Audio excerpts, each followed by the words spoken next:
If you saw that documentary up there, you can tell why I like it. Hell, I never ever thought I looked that good. I never thought about that. I just wanted to play ball. Who cared what I looked like? Danny got after me when we came in here and she said, "Dot, you got to comb the back of your hair." Why? I can't see it. So anyhow, well, this is Lynn Ames. And she's an author. And she's from New York, so you people treat her nice, will you?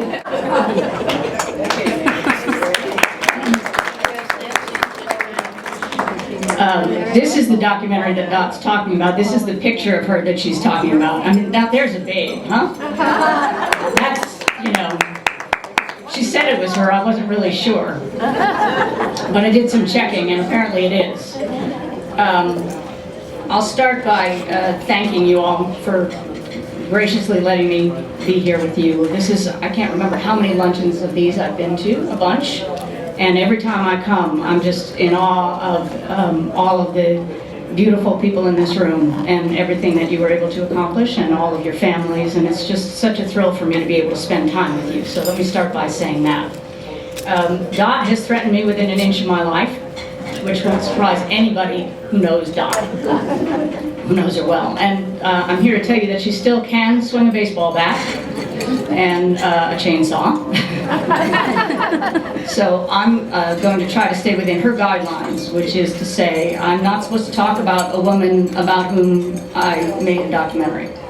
So I'm going to talk about this documentary without talking about Dot, okay? Okay. So let me start with this. I'd like to know how many of you played in the 1940s? Any of you did? How many of you played in the 1940s? How many of you played in the 50s? How many of you played in the 60s? My. How many of you played, started playing after the 60s? Yeah, you young pups. All right. Still playing. How many still playing? Well, now we get to the heart of why I have done what I've done and why I'm continuing to do what I'm continuing to do. When I first met Dot and started talking to her, and I started talking to Billy, and I started talking to Doug, and I started talking to people about softball. Softball is a lifelong passion of mine as well. And if anybody ever again tells me that a first baseman has to be tall, I am going to take action. If at this level you cannot hit somebody with a glove on their hand, you should not be playing the game. My own personal opinion, but then again I'm 6'2", so I'm going to talk about that. It became clear to me as I started to talk to Dot about her experiences and about softball, and I talked to Billy, and I was talking to a bunch of other players, and it became clear to me that nobody kept really great records back then about what was happening in softball, what was really happening in the game of softball. And the more questions I asked, the 1,000,001 questions I asked, the more I came to determine that this period of time, this heyday of women's softball, was going to be lost forever if we didn't take steps to preserve it, to truly preserve it, and to preserve the memories of those who played the game and who lived the life. And what you all accomplished in those decades, in those years, was so extraordinary that it deserves note. You paved the way for Title IX, you paved the way for girls who are playing now, who are empowered, who believe that they can do anything, and who don't know what the boundaries are, and the fact that there are any boundaries. That's because of all of you. It's what you did. And I wanted to honor that, and I wanted to honor the history that you all made before it was lost to time and before it was forgotten. And so I did. I asked Dot 1,000,001 questions about everything. Because Dot has a great memory, as you all know. She doesn't forget a thing, unfortunately. So sad. She says it's true about me, but it's really, really true about her.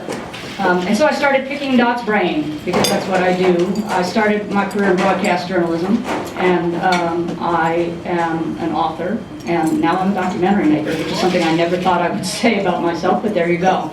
I needed to preserve it in Dot's own words so that all of your memories would be clear, so that people would know, so that people would remember and recognize. Because this next generation coming up and the generations after that, they must know what the history is. In order to understand and appreciate where they are and where they're going, they need to know where they came from.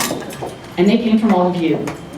And so I took it upon myself, it's my job to preserve that.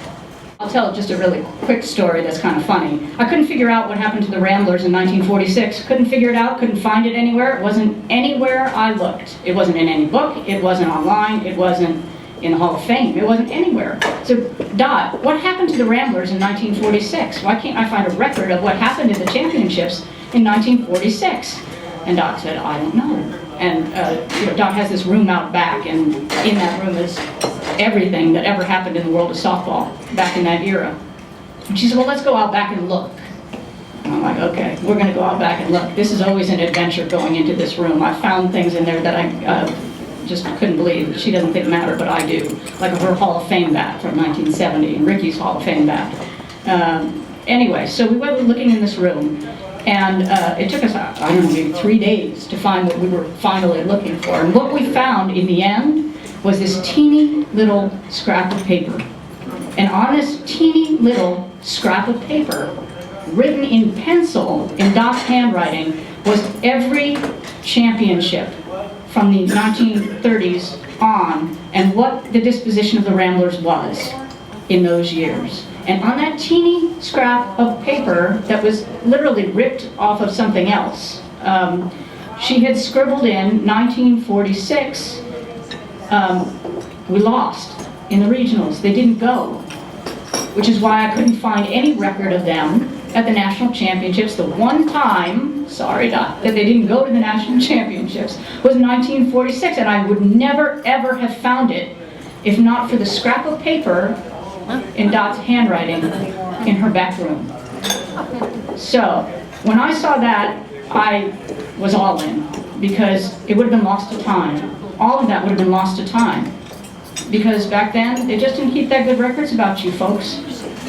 And so I made it my mission to take care of that problem, and I hope that I have. People cannot envision today stands overloaded with people to watch a women's softball game. They can't envision the fact that they put the men,